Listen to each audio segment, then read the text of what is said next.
pagi Beamers, Beams News kembali hadir untuk Anda dan akan menemani Anda dalam beberapa menit ke depan bersama saya, Natania Prima. Berita pertama, seorang wanita dikabarkan tewas akibat terjatuh di lift Bandara Kuala Namu, Medan, Sumatera Utara.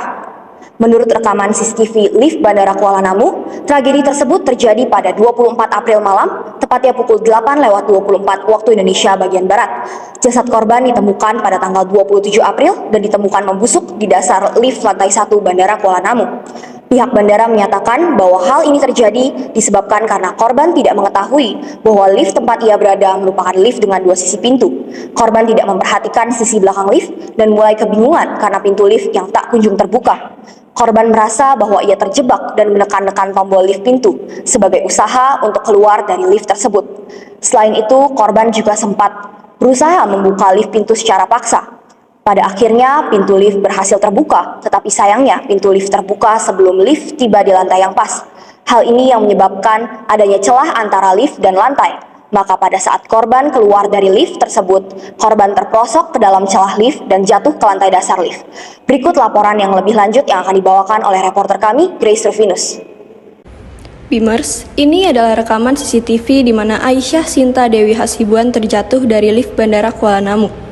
Aisyah terjatuh dari ketinggian sekitar 10 meter akibat celah lift yang berukuran sekitar 40 hingga 60 cm. Dedi Al-Subur selaku Head of Corporate Communication Bandara Kuala Namu menjelaskan pintu lift yang terbuka saat itu tak seharusnya terbuka, lantaran posisi lift belum berada pada lantai yang semestinya. Kementerian Perhubungan dan Angkasa Pura Aviasi menyerahkan proses penyelidikan kepada polisi sektor Bandara Kuala Namu.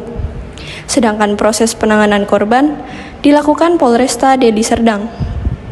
Sementara itu, PT Angkasa Pura II menonaktifkan 5 personel bandara per 1 Mei 2023. Personel yang dinonaktifkan yakni 2 pejabat senior manajer yang membidangi fungsi operasi dan teknik, serta 3 personel operation security yang membidangi CCTV operator. Pihak keluarga melaporkan 6 perusahaan terkait dugaan kelalaian pihak Bandara Kuala Namu. Ke-6 perusahaan tersebut diantaranya PT Angkasa Pura II, PT Angkasa Pura Solusi, PT Angkasa Pura Aviasi, GMR Airports, GMR Airports Consortium, dan Aeroports de Paris. Mereka dilaporkan atas dugaan tindak pidana kelalaian pasal 359 KUHP. Demikian yang dapat saya sampaikan dari Medan, Sumatera Utara. Beams News melaporkan. Merujuk pada kasus tersebut, tentunya hal ini menjadi perhatian untuk lebih berhati-hati saat menaiki lift. Tak dapat dipungkiri bahwa kendala teknis seperti terjebak di lift kerap kali terjadi saat berada di lift. Saat terjebak di dalam lift, Anda perlu melakukan berbagai upaya agar dapat keluar dari lift dengan cepat. Lalu, bagaimana bila kita berada di suatu situasi genting atau emergensi saat berada di lift? Ada beberapa prosedur keamanan standar yang harus kita ketahui apabila kita sedang berada di dalam lift. Hal pertama yang harus Anda lakukan adalah diri Anda harus tenang dahulu. Dan yang kedua, temukan tombol yang Anda tekan, usahakan tidak menekan dengan membuatnya tidak rusak. Karena itu dapat terjadi apabila Anda sedang panik. Apabila Anda sedang membawa barang bawaan, maka Anda harus melepasnya dan taruh di lantai. Lebih tepatnya, ada di pinggir lift dan duduk jongkok dengan posisi bersandar di dinding lift. Ini akan membantu menjaga keseimbangan di dalam lift. Yang dapat Anda coba adalah memusatkan semua berat ada di tengah sehingga lift tidak bergoyang. Ya, itu adalah beberapa prosedur keamanan standar yang dapat Anda terapkan apabila kondisi di lift sedang di luar dugaan. Terlebih, mengingatnya ada kasus yang menewaskan seorang wanita di Bandara Kuala Namu, Sumatera Utara, yang terperosok jatuh di dalam bawah lift karena tidak mengetahui ada pijakan yang ia pijak bukanlah lantai. Perlu diperhatikan pula, jangan gunakan lift ketika terjadi kebakaran atau gempa bumi. Saya Shalom Chantal melaporkan. Beralih ke berita selanjutnya, BMKG mengatakan Jakarta akan mengalami panas membara, indeks UV sinar matahari diperkirakan akan mencapai resiko bahaya sangat tinggi. Berdasarkan laporan dari BMKG atau Badan Meteorologi, Klimatologi, dan Geofisika, dijelaskan bahwa indeks ultraviolet di sebagian besar wilayah Indonesia, termasuk Jakarta, sedang meningkat. BMKG juga menjelaskan bahwa diperkirakan wilayah Jakarta akan berada di level 8 hingga 10 yang menandakan beresiko bahaya yang sangat tinggi.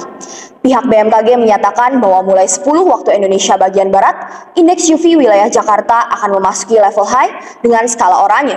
Lalu sekitar pukul 11 hingga 12 siang waktu Indonesia bagian Barat, indeks UV di wilayah Jakarta akan memasuki level 8 hingga 10, menandakan bahwa beresiko bahaya yang sangat tinggi. Indeks UV dikatakan akan mulai mereda pada pukul 2 siang, memasuki level moderate atau risiko bahaya sedang. Pada level ini, masyarakat dihimbau untuk memakai tabir surya atau pelindung wajah. Pada pukul 3 sore, indeks UV di Jakarta diperkirakan akan sudah berada di level rendah. Namun masyarakat tetap dihimbau untuk memakai tabir surya, khususnya bagi yang memiliki kulit yang sensitif. Berikut laporan lebih lanjut yang akan dibawakan oleh reporter kami, Grace Rufinus. Baik Natania Prima dan Bimers, menurut Badan Meteorologi, Klimatologi, dan Geofisika atau BMKG, cuaca panas diakibatkan dinamika atmosfer yang tidak biasa dan gelombang panas di wilayah Asia. Informasi yang diunggah di akun Instagram resmi BMKG menunjukkan sejumlah wilayah di Indonesia akan mengalami tingkat indeks UV tinggi, bahkan sangat tinggi, ekstrim, dan berbahaya yang dapat mempengaruhi kesehatan. Oleh karena itu, BMKG memperingatkan bagi setiap orang untuk menghindari paparan sinar matahari langsung agar terhindar dari resiko kerusakan mata dan kulit yang diakibatkan oleh sinar ultraviolet berlebih. Sementara itu, yang dapat saya sampaikan langsung dari Jakarta, memang matahari terasa lebih terik dan panas ketika menjelang siang hari, yaitu mulai pada pukul 10 hingga pukul 2 waktu Indonesia bagian Barat. Diperkirakan, cuaca ini akan terus berlangsung hingga bulan Juni mendatang, karena wilayah Jakarta pada bulan April sampai Juni merupakan bulan puncak peningkatan suhu yang cukup tinggi setiap tahunnya. Demikian yang bisa saya sampaikan langsung dari Jakarta. BIMS News melaporkan. Selamat siang Bimers, saya Shalom Chantal. Kali ini akan memberikan informasi hangat dalam beberapa waktu ke depan. Ya Bimers, seperti yang sama-sama kita ketahui, bahwa Indonesia merupakan negara tropis. Dari berkat tersebut, kita dapat sama-sama merasakan bahwa limpahan sinar matahari dapat kita rasakan sepanjang tahunnya. Adapun salah satu yang terkandung dalam sinar matahari yaitu sinar dalam segi positif. Sinar UV memiliki manfaat yang baik bagi manusia, yaitu sebagai sumber vitamin D. Namun, tahukah Anda bahwa sinar UV sendiri memiliki dampak negatif yang dapat merugikan manusia? Hal yang dapat terjadi pada manusia yaitu adalah kanker. Seperti yang kita ketahui, sunscreen merupakan salah satu barang wajib bagi kalangan anak muda. Apalagi sekarang ini di mana BMKG menjelaskan bahwa indeks UV di negara kita sedang meningkat. Saat ini sunscreen atau tabir surya merupakan produk perawatan kulit yang digunakan untuk menyaring sinar radiasi UV dengan cara menghasilkan lapisan pada permukaan kulit agar menghalangi dari sinar UV, atau bisa dengan menyerap sinar UV agar tak sampai ke dalam lapisan kulit. Karena kebermanfaatan tersebut, maka banyak orang menyisihkan uangnya untuk membeli sunscreen loh. Menggunakan sunscreen atau tabir surya perlu kita lakukan setiap harinya. Pemakaiannya tidak boleh terlewat. Setelah mencuci muka di pagi hari, sebaiknya melanjutkan dengan menggunakan tabir surya atau sunscreen.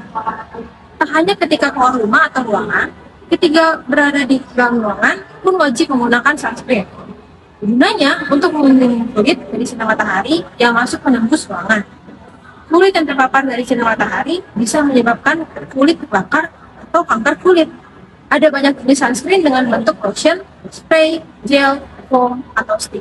Dengan memakai sunscreen, kulit akan terlindungi dari radiasi sinar UV, baik UVA maupun UVB.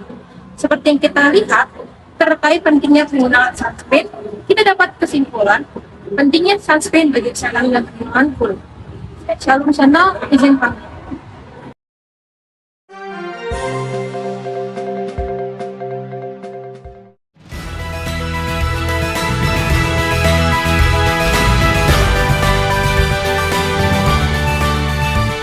Selamat pagi Bimers, kembali lagi bersama saya Rian Wijaya dalam studio kami yang tentu saja akan menyajikan informasi yang hangat, seru, dan teraktual dari dunia olahraga.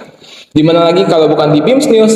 Dan seperti biasa, topik yang hangat datang dari dunia olahraga hari ini adalah perolehan medali Indonesia dalam ajang SEA Games 2023 di Kamboja. Topik yang menarik untuk mengawali pagi Bimers sebelum berangkat ke kampus. Tentu saja banyak Bimers yang menantikan berita ini. SEA Games 2023 menjadi ajang yang sangat dinantikan bagi para atlet dan masyarakat Indonesia.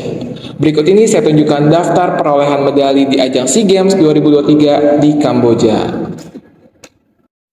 Berdasarkan situs resmi SEA Games Kamboja hingga Rabu malam pukul 10 waktu Indonesia bagian Barat, perolehan medali kontingen Indonesia dicapai dari berbagai cabang olahraga seperti perahu tradisional, gulat, badminton, kickboxing, dan voli pantai sebanyak 87 emas, 80 perak, dan 110 perunggu.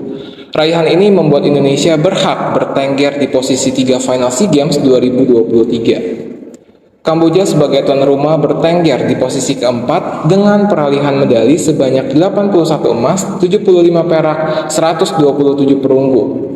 Sementara itu untuk posisi pertama diraih oleh Vietnam dengan pemimpin perolehan medali terbanyak yaitu 136 emas, 105 perak, dan 114 perunggu.